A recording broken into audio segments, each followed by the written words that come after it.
Alam mo ba na may nangyayari sa LDR na relasyon na hindi na pag-uusapan ng marami? Mo ba kung ano yung mahirap sa LDR? Hindi yung malayo kayong dalawa sa isa't isa, kundi yung hindi mo alam kung ano yung nangyayari sa buhay niya habang wala ka. At dahil hindi mo nakikita, iniisip mo. Bakit kaya hindi siya nagre-reply? Sino kayang kasama niya? Bakit parang nagbago na siya? May iba na ba? At minsan, yung kinakatakutan natin, wala naman talaga nangyayari. Pero dahil wala kang nakikita, gumagawa ka na ng sarili mong kwento dyan sa isip mo. Kaya kung nasa LDR ka ngayon, para sa number one, kapag malayo kayong dalawa sa isa't isa, madali para sa atin ang mag-assume. Kasi kapag kasama natin yung partner natin, marami tayong nakikitang mga bagay sa kanya. Makikita mo pagod siya, makikita mo na busy siya, makikita mo na marami siyang ginagawa. Pero kapag malayo kayong dalawa sa isa't isa, isang message siya yung hawak mo. Kapag sinabi niya na, sorry, busy ako. Ang utak natin sinasabi, busy saan? Sinong kasama mo? Bakit hindi mo ako ina-update? At dito na magsisimula yung problema.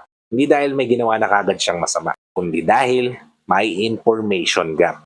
At kapag kulang sa impormasyon, anong nangyayari? Minsan yung imagination natin, yung pumupuno sa kakulangan ng impormasyon. Dalawa, huwag gawing detective yung sarili mo. Merong mga nasa LDR na para mga investigador di ba? So ko your last seen, online status, followers, likes, comments, stories, sino nag-heart, sino nag-comment. At kapag may nakita na hindi gusto, buong gabing nag-iisip kung sino yon. Pero ito yung brutal truth. Hindi mo mababantayan yung partner mo 24 hours a day. At kung maglolo ko yan talaga sa'yo, kahit anong bantay mo dyan, makakapagloko pa rin yan. Anong kailangan mong gawin? Magtiwala ka sa kapartner mo. Ang tiwala na may boundaries. Ikatlo, huwag maging blind sa mga red flags. Wait tayo Hindi ibig sabihin na kailangan mo magtiwala. Maniniwala ka sa obvious ng may problema. May difference yung nagtitiwala ako sa'yo at yung kahit anong gawin mo, okay lang. Don't do that. Kung paulit-ulit siya nagsisinungaling, secretive, at biglang nagbabago yung behavior, lalo na kung ayaw niya pang pag-usapan yung future yung dalawa, at kitang-kita at ramdam na ramdam mo na ikaw lagi yung nag-e-effort, huwag nyo na sisihin yung distansya yung dalawa sa isa't isa, kundi yung problemang kailangan yung pag-usapan ng masinsinan. Okay? Ika-apat, hindi lahat ng pagbabago ay pagbabago ng pagmamahal. Sa pang common problem sa LDR, yung salitang hindi ka na tulad ng dati. Dati kasi buong araw kayo magkausap. Ngayon, ilang oras bago mag-reply, di ba? Dati may good morning agad, may good afternoon, may good evening. Pero ngayon, tanghali na wala pang good morning. Dati every night may video call. Pero ngayon, pagod na ako, gusto ko nang matulog. Pero bago mo sabihin na, baka hindi mo na ako mahal, tanungin mo muna siya, ano bang nagbago sa buhay natin? Kasi baka may nagbago sa trabaho, may bago siyang responsibilidad, may bago siyang stress, may problema siya sa pamilya, or maybe talagang nagbago na yung feelings niya sa'yo. At yun yung bagay na hindi mo dapat hulaan, kundi kailangan mong malaman. Okay? Ikalima, kailangan nyo kasing magkaroon ng real conversation. Hindi yung, love mo pa ba ako? Tapos magre-reply siya ng, oo. Tapos magre-reply ka na, sure? Magre-reply siya ng, oo. Tapos magre-reply ka na naman ng, bakit parang hindi? Tapos ang magiging ending, away na. Try something different.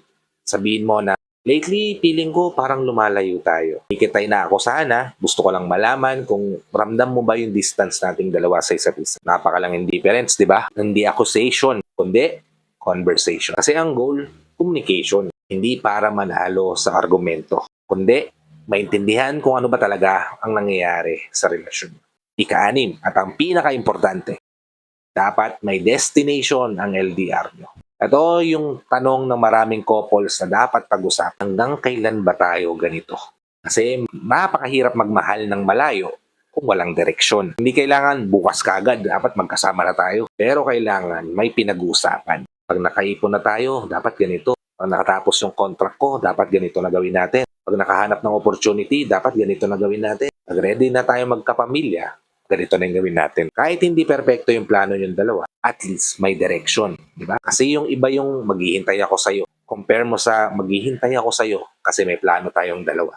Kaya kung nasa long distance relationship ka ngayon, huwag mong isipin kung paano niya papatunayan sa'yo araw-araw na mahal ka. Ang healthy na relasyon, hindi kailangan may constant monitoring. Pero hindi rin kailangan bulag sa katotohanan. Dahil kailangan mo yung tatlong bagay, communication, para alam nyo kagad kung ano nangyayari sa inyong dalawa, trust, para hindi nyo na kailangan bantayan ng isa't isa. At ang huli, direction. Para alam nyo kung saan patungo yung relasyon nyo. Para hindi nyo nararamdaman na naghihintay kayong dalawa sa wala. Ang challenge kasi dito sa LDR, kung paano nyo pananatiliing connected kayong dalawa sa isa't isa habang magkalayo kayong dalawa. Kung nasa LDR ka ngayon, comment trust sa comment section. Kung para sa'yo, mahirap yung pag-overthink. Communication naman ay comment mo, kung komunikasyon yung problema nyong dalawa. Or future, kung yung problema nyong dalawa ano mangyayari sa hinaharap. At kung yung mahal mo ay nasa malayo, send mo sa kanya tong video na to. Kailangan yung pag-usapan ito para mas maging maayos yung relasyon nyo. Subscribe ka na rin dito sa channel ko para makapanood ka ng mga advice na ganito na hindi puro kilig lang, kundi kung ano yung dapat natin talagang pinag-uusapan. So yun lang. God bless sa'yo. Peace.